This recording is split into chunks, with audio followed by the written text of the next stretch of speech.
Welcome back to my channel next gen learner RG. आज हम लोग third chapter reproduction in animals समझेंगे। Reproduction is one of the most important activities in all living organism. Reproduction एक बहुत important activity है सारे living organism में। It ensure the survival of the same kind. वो एंश्योर करती है अपने जैसे सर्वाइवल के काइंड को। Without reproduction the continuity of a species will not maintain। Reproduction के बिना continuity of a species maintain नहीं हो सकती है। Reproduction is a process by which an animal or plant is able to produce one of its own kind। Reproduction एक ऐसा process है जिससे कोई एनिमल और प्लांट वो अपने जैसे एक प्रोड्यूस करता है उसके ओन काइंड का, मतलब अपने जैसा। Reproduction help in the continuity of own kind. Reproduction वो हेल्प करता है कॉन्टिन्यूटी में उसके ओन काइंड का। Animal reproduce either by laying eggs और by giving birth to their young ones. दो प्रोसेस होते हैं रिप्रोड्यूस करने के। पहला होता है लेइंग एग्स देके, और दूसरा होता है चाइल्ड को बर्थ देके। Animal that lay eggs. Animal like birds, fish, frog, reptiles and insects reproduce by laying eggs. Animal जैसे कि बर्ड्स होते हैं, फिश होते हैं, फ्रॉग्स होते हैं, रेप्टाइल होते हैं और इंसेक्ट्स होते हैं, वो एग्स देते हैं। Birds reproduce by laying eggs. Birds eggs देती है। दे ले एग्स इन नेस्ट। वो अपने एग्स नेस्ट के अंदर देती है। And sit on them to keep them warm. उनके ऊपर बैठ जाती है जिससे कि वो वार्म रह सके। The egg hatch and babies come out. जब एग हैच होता है तो बेबी बर्ड होती है, वो आती है बाहर। They are of the same kind as the parent. वो अपने पेरेंट की तरह ही होते हैं। Structure of an egg. All bird egg have a similar structure. सारी बर्ड्स का एग होते हैं जो वो सेम स्ट्रक्चर में होते हैं। Each has a hard protective outer covering layer called shell. हर एक एग के पास होती है एक हार्ड प्रोटेक्टिव जो मतलब आउटर कवरिंग लेयर होती है, उसको हम शेल कहते हैं। Within the shell there is a white jelly like substance.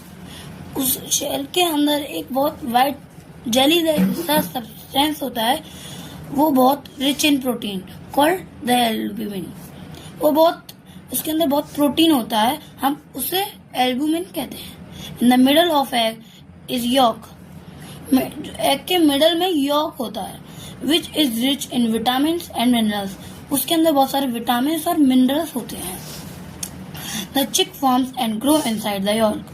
जो चिक होती है वो ग्रो होती है यॉर्क के। The growing chick is called embryo. Growing chick को हम एम्ब्रियो कहते हैं। It uses the yolk as its food. वो यॉर्क को अपने फूड की तरह यूज करती है। The embryo develops into a chick only when the egg is kept warm. जो एम्ब्रियो होता है वो मतलब डेवलप हो जाता है चिक में जब एग वार्म रहता है। Structure of an egg. यहाँ पे आप देख सकते हैं स्ट्रक्चर है एक एग का। हमने जैसे कि पढ़ा था आगे कि जो एग होता है उसके अंदर शेल होते हैं, एल्ब्यूमिन होता है, फिर यॉल्क होता है। तो आप यहाँ पे देख सकते हैं हार्ड प्रोटेक्टिव लेयर है जिसको एग शेल कहते हैं, जो मैंने आपको बताई भी थी। उसके बाद होता है एल्ब्यूमिन। ये एक जेली लाइक जैसा सब्सटेंस होता है और ये बहुत रिच होता है प्रोटीन में, यानी कि बहुत सारे प्रोटीन होता है इसमें। और यॉल्क ये बहुत मल्टी विटामिन होता है। आप यहाँ पे देख सकते हैं life cycle of hen. Adult hen egg. Adult hen है, ये देखिए आप, उसने एग दिया। जो मदर हैन है वो एग को वार्म कर रही है। चिक वो बाहर आया, वो ग्रो होने लगा, फिर वो अडल्ट हैन बना। ऐसे करते करते सारा प्रोसेस होता है। Fish lay thousands of egg at a time. Fish thousands egg देती है एक टाइम पे। Fish eggs do not have shell. Fish की जो एग्स होते हैं उनके पास शेल नहीं होता है। They are surrounded by a kind of jelly. वो सराउंडेड होते हैं एक जेली जैसे सब्सटेंस की।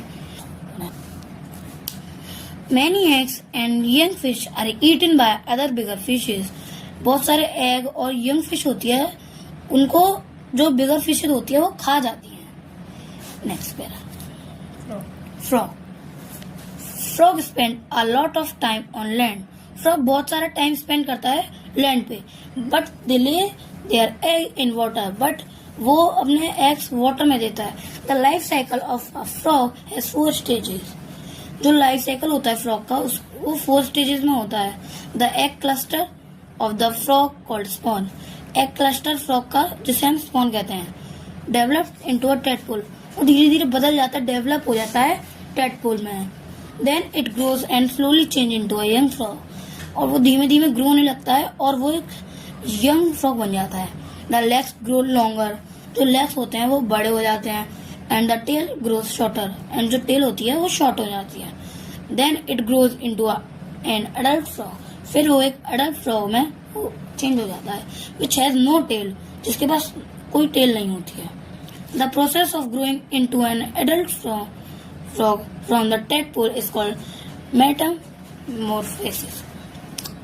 जो प्रोसेस होता है वो टेडपोल से अडल्ट फ्रॉग में कन्वर्ट होने का, उसे हम मेटामॉर्फोसिस कहते हैं। आप यहाँ पे देख सकते हैं ये life cycle of a frog.